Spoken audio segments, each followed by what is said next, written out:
Hey folks, it's Patriot Nurse. Today we're going to discuss the common factors between those officers of the law that loaded Jews and other political dissidents on Nazi cattle cars and those that enforce red flag gun bills.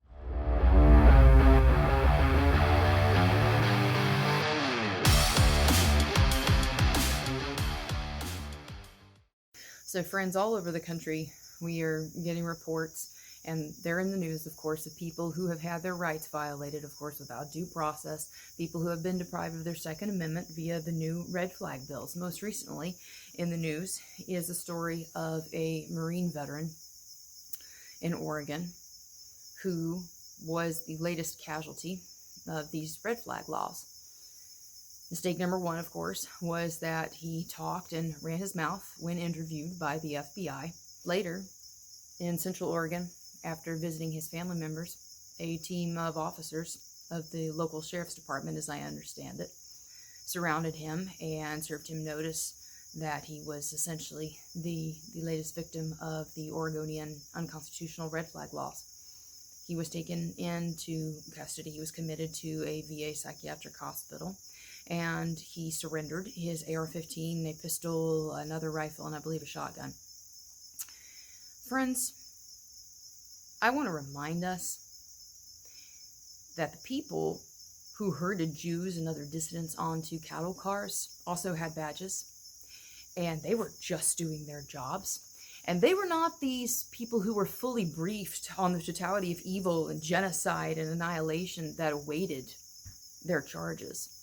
They were told, in many cases, that it was, of course, perfectly lawful for them to take these dissidents into custody, because in the case of the Jews, they were going to be resettled, right, or relocated. Very polite term. But they complied. These officers, these people with badges, these people with official, documents who were just doing their job, who I'm sure had families like everybody else and who were somebody's baby, they were people.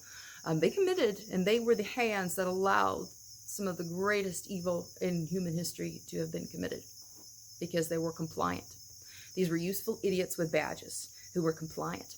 And friends, I have a lot of law enforcement and viewership law enforcement that, support and watch my channel. And I also have a lot of friends in law enforcement.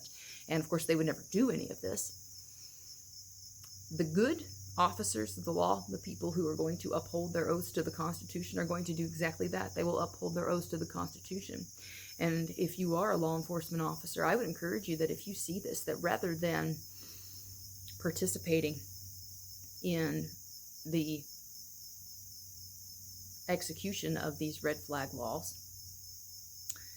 rather than sitting idly by or just becoming a non-compliant person, that you become proactive in arresting any officer that would enforce this red flag law on the charge of this federal statute for conspiracy to violate civil rights. The same spirit that herded people in cattle cars and that sent people off to gulags and that sent people to die in labor camps in Siberia under the Soviet communists, that is here today. The arm of local government and federal and state is doing what Antifa never could. Antifa, a domestic terrorist organization, can't go around and confiscate people's firearms. But local law enforcement, federal law enforcement, state police, state law enforcement, they can execute and carry out, enforce these red flag laws. They are the ones who have the power to commit these acts.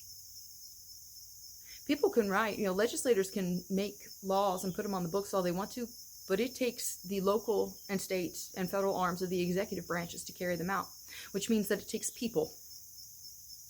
Yes, maybe like people that go to your church, or people that you know, or people that you grew up with, people that have families. They have families too.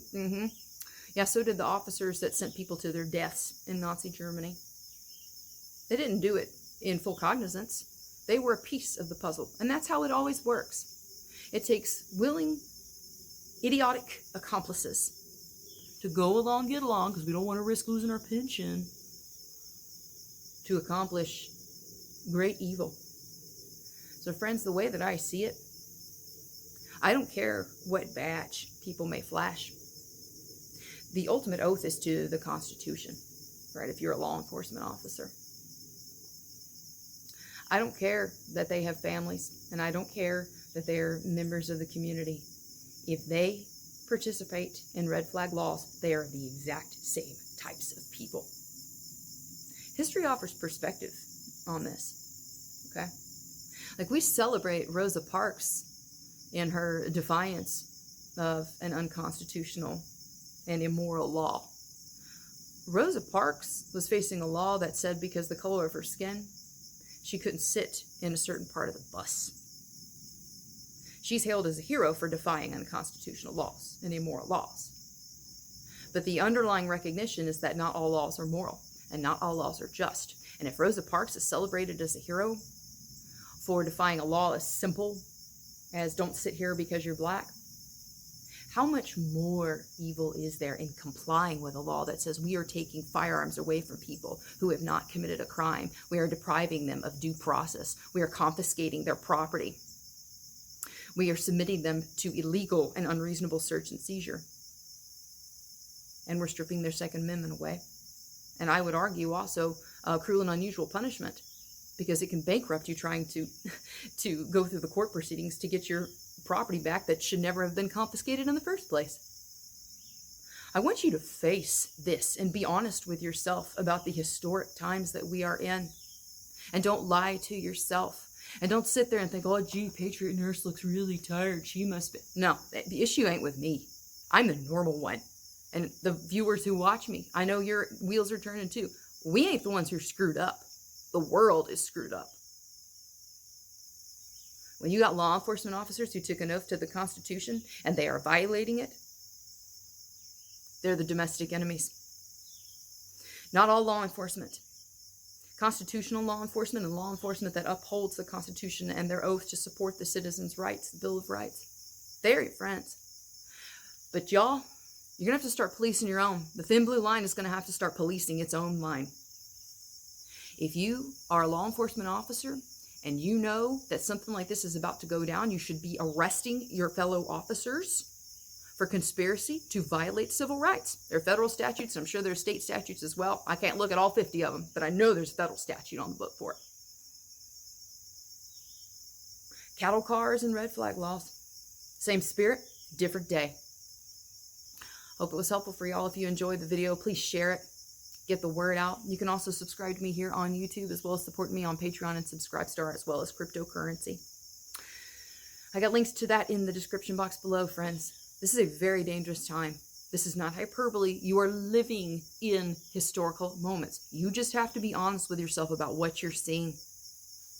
Compare it to the pattern of history. The facts are there. For now, it's Patriot Nurse signing off, and I'll see y'all later.